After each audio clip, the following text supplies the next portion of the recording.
there's a lot of different like NPC auto reaction arguments that I get and that I end up having to address. I think probably the most important one or the most salient one is this idea that preventing a person from existing is still bad and that there would be a person there. So even though there isn't a fetus there who is able to experience the fact that it is getting killed, you are still robbing it of its future life, and that's still wrong.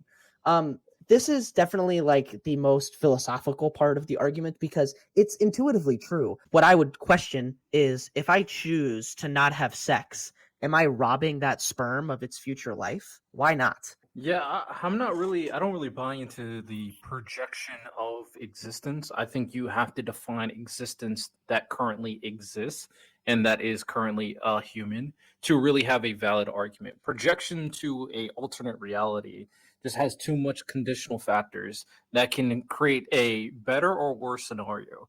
Because if you really want to go down the line, if you really, really want to do an argument like that, I'll ask them, if you know this baby is going to be Hitler, are you going to allow it to be born? The projection is it will be a life. We know the life will be Hitler. The reality is that it will also snuff out millions of other lives. So that is a projected reality you can't confirm. So typically the people who are pro-choice define existence as you said before, conception.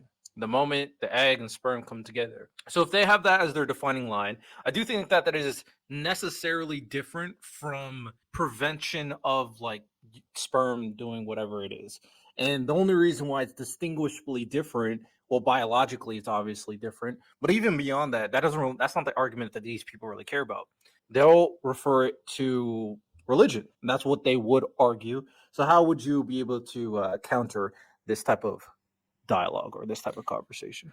Yeah, I think that there's a couple things. I definitely have some scripture that I think is at least ambiguous about whether or not abortion is okay biblically. The problem with this is that a lot of times people will talk about these somewhat like nebulous points, these nebulous parts of the Bible where they say that I knew you in the womb. I knew you before you were born or something like that. One, when did he know you in the womb? Was it right at conception? It could be any point.